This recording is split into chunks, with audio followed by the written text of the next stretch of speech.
workshop on transforming your in-person content into an easy PDF digital course.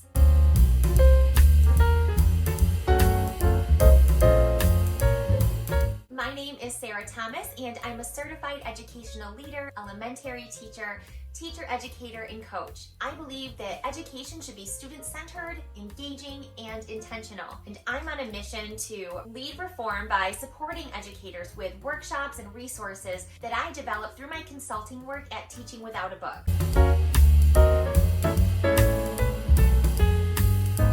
In this digital course, you're going to learn how to create a digital course using an easy, simple PDF.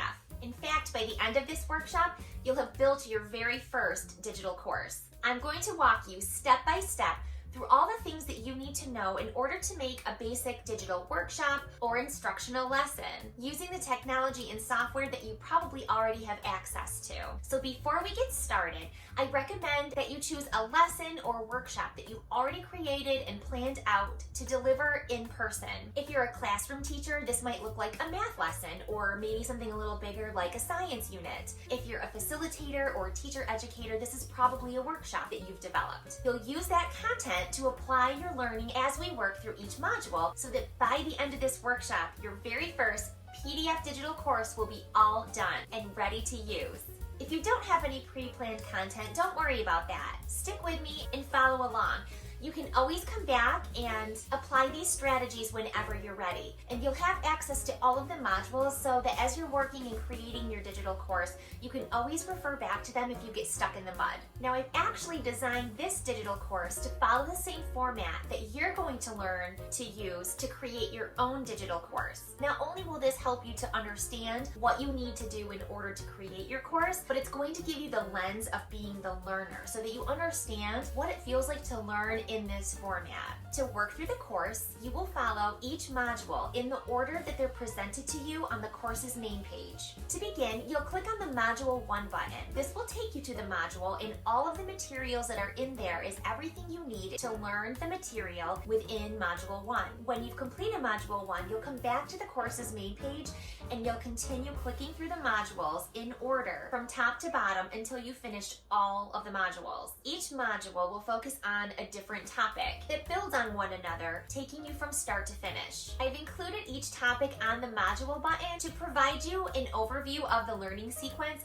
and so that you can determine where you are in your place of learning. I invite you to personalize this course to your specific learning needs by beginning at the level of your readiness. So if you feel that you're ready to jump in Module 3, then by all means, go for it and start right at Module 3. If you're new to digital courses and you don't really even know what one is yet, then you should probably start at the beginning. You can always go back if you feel like you've misjudged your understanding of the material. So that is all you need to know about getting started. I'm so excited that you're here with me and to be working with you on creating your first digital course. When you feel like you're ready to get started, you can go ahead and move on to Module 1, and I will see you there.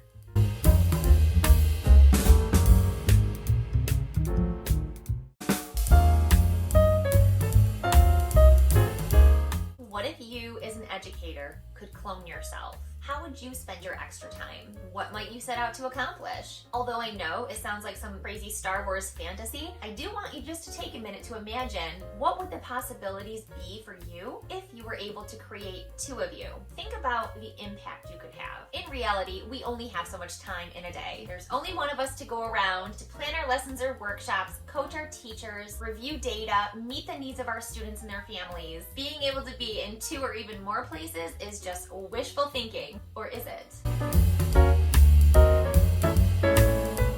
By now, you may have heard of digital courses. Many organizations and businesses, especially those geared towards some kind of coaching or teaching, have started creating online courses with their content. Now, these courses are just like any in-person PD or lesson, except they're taken virtually. They walk the learner step by step through a concept or learning target using videos, resources, and other digital tools. Sometimes they're taken completely independently and asynchronously, while other times there might be more of a hybrid approach where the facilitator has created some space for the learners where as they're going through the course and learning the content, the facilitator might check in with them either in person or virtually to do a little coaching or answer questions or just be there as a support. Sometimes digital tools are used to embed different collaboration opportunities so that the learner can post comments or read others' comments and respond to those comments. This sort of helps build a learning community around the content being learned.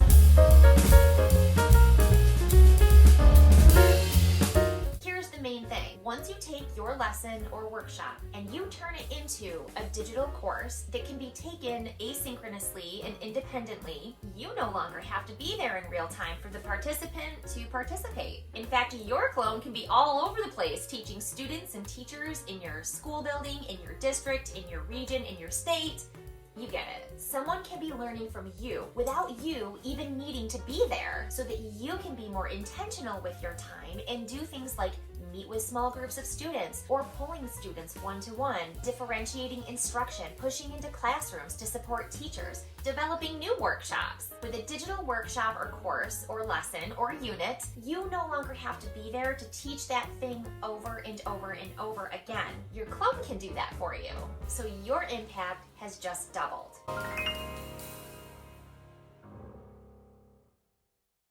Not only are digital workshops and lessons amazing for teachers, but the learners love them. Asynchronous learning is a learner-centered approach that allows the learning to happen at a personalized pace. Participants and students can go back and review the content whenever they need to, and even personalize the content to meet their own learning needs by beginning with the content that meets them at their level of readiness. And not to mention with a digital course, it makes time so much more flexible, which is just a much more responsive approach to making the learning more accessible. Busy people can now learn in their PJs at 8 o'clock after they put the kids to bed with a glass of wine. Now that's the kind of PD I'm talking about.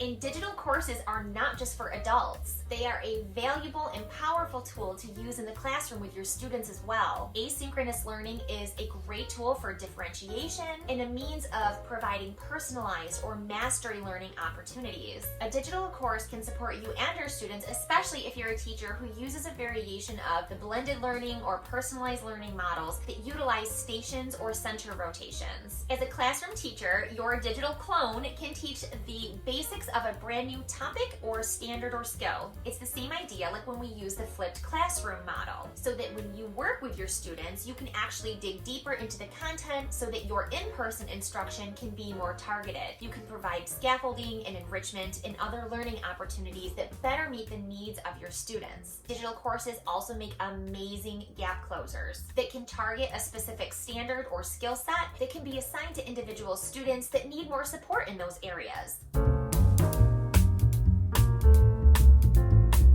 Now, there are lots of ways that you can put together a digital course, but I like to use a simple PDF format because it's kind of like starting with a blank canvas. I don't want to operate within the confines of somebody else's formatting. I find I can meet the needs of my students and the learners of my workshops if I'm creating my course from scratch so that I can choose the style, the placement, and structure of my course so that I know I am best meeting the needs of my specific students. Some organizations or districts utilize learning management systems like Schoology or even Google Classroom in order to post assignments or different activities. But the drawbacks that I found with a learning management system is, again, having to operate within their formatting and structure, but also many of them require student accounts or logins, which may not be as big of a deal to an adult learner, but I can attest as an elementary school teacher that to a second grader, that is just a whole box of issues just waiting to be opened up and to get in the way of the learning.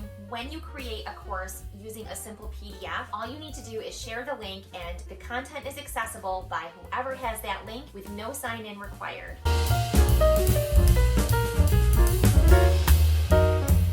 Now there is one caveat to the whole little digital workshop thing that I'm just going to go right ahead and lay down, and that is the learning curve. So just like any new skill that we learn, this is going to take a little time. And so it may feel upfront like it's taking you longer to teach this way or to provide this sort of opportunity for your students. But once you begin creating, you're going to see that you can use templates and structures from one digital course and just copy and paste new material in so that you're not always starting completely from scratch. And over time, as you get used to creating new content this way, you're going to get much faster, just like you would with any other new skill that you learn. But the difference here is once you've created the digital course, it is done, and you can use it over and over again, endlessly, just with the push of a button. And students and participants can be learning from you wherever they want, and you can be off doing other things, rather than having to be there every time to teach that content in person. So in the end, it saves you a lot of time. So that's it. Let's just do a quick recap of what we've talked about in this module. A digital course is a tool for learning that allows you to deliver content virtually rather than in person. They are supportive to educators because they allow you to be in two places at once, freeing you up to work with students on a deeper level or create more content. They support the learner by providing them with a more student-centered approach to learning. The benefits of a PDF-style digital course is that you can easily personalize them to meet the needs of your students, and they do not require the learner to log in or have an account. The drawback, like anything new we learn, there is a time investment as we learn this new way of teaching. Coming up next in Module 2, we're going to begin digging deeper into the how of physically creating your course. But before we do, if digital courses are new to you and this is the first one that you've ever taken, I highly recommend that you go back to the course's main page and you sort of just click through and check out the formatting of this course before you move on to Module 2. By familiarizing yourself with this format and seeing an overview or visual model of the finished product before getting started, it will help you have a better understanding of the process and what it is that you're working towards as we are moving through the modules. So take as much time as you need to go back to the main page and click through some of the links just to see how it all connects. When you feel like you have a good understanding of the formatting, then you can head on over to Module 2 and I will see you there.